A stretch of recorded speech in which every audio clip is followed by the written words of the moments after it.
वो अपने इलेक्शन देखते हैं, लेकिन वो ये नहीं देख रहे कि उन्हें वोट देता कौन है। वो सोच रहे हैं हम काम करेंगे उनको वोट मिल जाएगा। वोट देने वाला भी तो कोई होना चाहिए। ऐसे तो वो मशीन में गड़बड़ कर देंगे और उनको वोट मिल जाएंगे। अभी इतनी छोटी हो, ये राजनीति वाली बातें आपको कौन बताता है? छोटे बड़े से कोई फर्क नहीं पड़ता है। हम देख क्या लिख के लाए आज? मैं ये लिख के लाई हूँ कि हमारे जो किसान हैं वो इतने दिनों से किसान आंदोलन पे बैठे हैं कि कृषि बिल को हटाया जाए। उधर उनके बेटे पाकिस्तान के बॉर्डर पर, चाइना के बॉर्डर पर अपनी जान गंवा रहे हैं।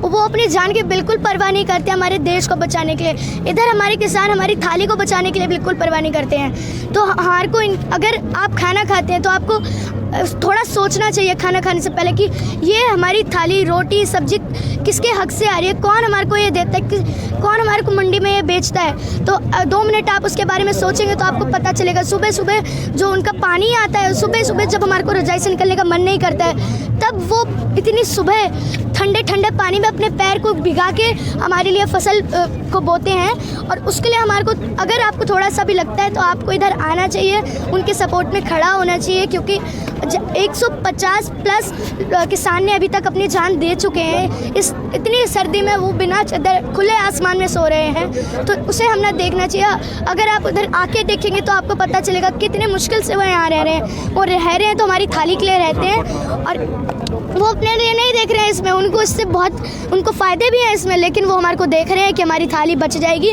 जो गरीब है उन्हें फिर बाहर महंगे लाना पड़ेगा, और गरीब तो ऐसे खाना खा ही नहीं पाएगा। वो तो चांद को ही रोटी समझ के खाएगा कि हाँ वो चांद दिख गया, बस रोटी मिल गई। अच्छा, एक और है, जैसे कि मोदी सरकार कोई फिक्र नहीं है, किसान लगभग 250 से ज़्यादा मर गए हैं, मोदी सरकार कोई फिक्र है, वो तो इलेक्शन में बिजी है।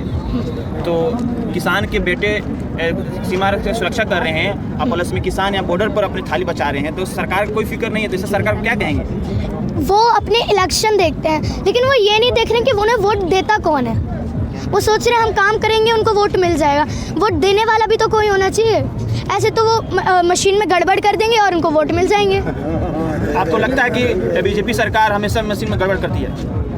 आप देख सकते हैं इधर हमने स्टेट में उनको कितने कम वोट मिले थे, उनको कहाँ उन्होंने गड़बड़ की ना।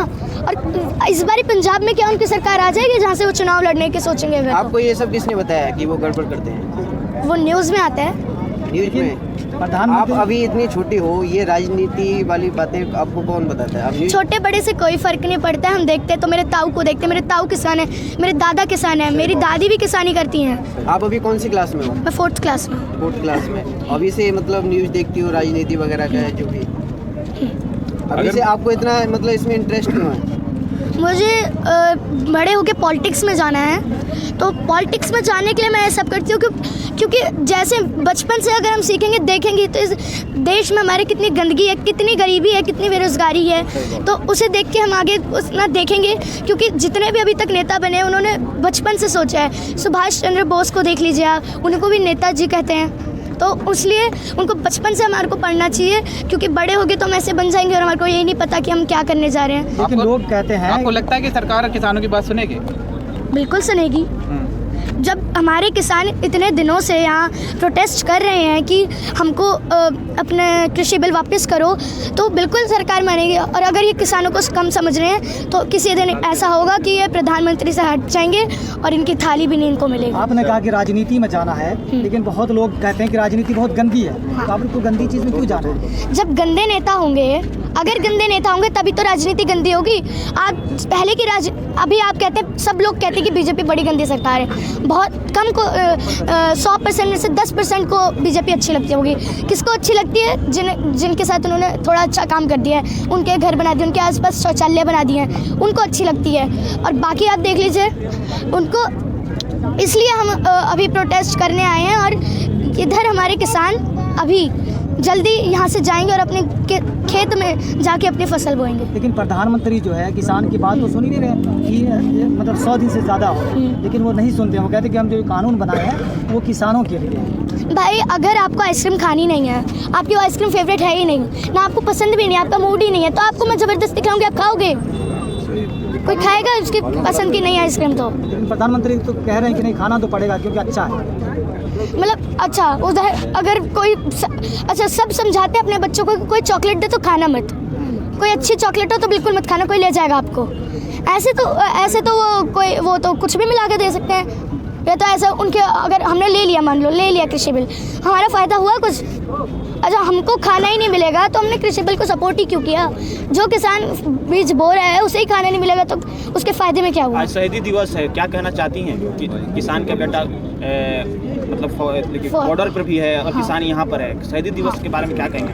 इधर हम जैसे आए हैं यहाँ पे, हमारे भगत सिंह जी ने एक नारा दिया था, इंकलाब जिंदाबाद। इंकलाब जिंदाबाद को जब हम सुनते हैं तो हमारे मन में भगत सिंह जी आ जाते हैं। उनको हम देखते हैं तो लगता है कि हाँ, कोई ऐसे आदमी थे जिन्होंने भी हमारे लिए काम किया। और उनके पिताजी को भी देख लीजिए आप, वो भी किसान ही थे ना। तो ज़रूरी नहीं है कि गरीब का बच्चा ही ऐसा छोटी जात का ही है तो इसलिए किसान ही बनेगा। आप इंकलाब जिंदाबाद के नारे को देख लीजिए, पूरी दुनिया में वो गूंज रहा है।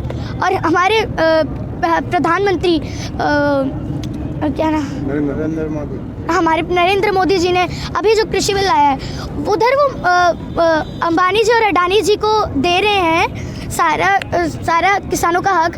तो भाई आप किसानों को कुछ देंगे भी या खुद? अच्छा, राहुल गांधी जी ने एक बात सही कही है, हम दो हमारे दो। मतलब ये तो महाभारत के एक ऐसे कैरेक्टर बन गए हैं जिनके मैं तो अंधा हूँ, मेरे दो पुत्र को मेरे सब मिल रहा है। तो भाई आपको देश के बारे में भी तो सोचना कि आप प्रधानमंत्री बन के सब देख रहे हो कि हाँ बस ऐसे ही देश चलेगा क्या? आपके कहने से देश चल जाएगा? वो तो कह रहे हैं कि हिंदुस्तान में राम राज है, सब चंगा सी। राम राज, अच्छा राम राज में उनका बड़ा अच्छा लग रहा है, लेकिन जो यहाँ के जितने भी यूपी में बलात्कार हो रहे हैं, जहाँ पे इन्होंने राम मंदिर बनाया है, वहाँ पे लड़कियों की चीख गूंज रही है, तो फिर वो वहाँ पे देवी देवता आएंगे क्या? मैं आपसे पूछती हूँ, आप बताइए, वहाँ देवी देवता आएंगे? Thank you. बहुत बढ़िया। तो ये थी हमारे साथ संदीपनी मिश्रा, जिनको आपने सुना, सोशल मीडिया पे बहुत ही वायरल हो रही है।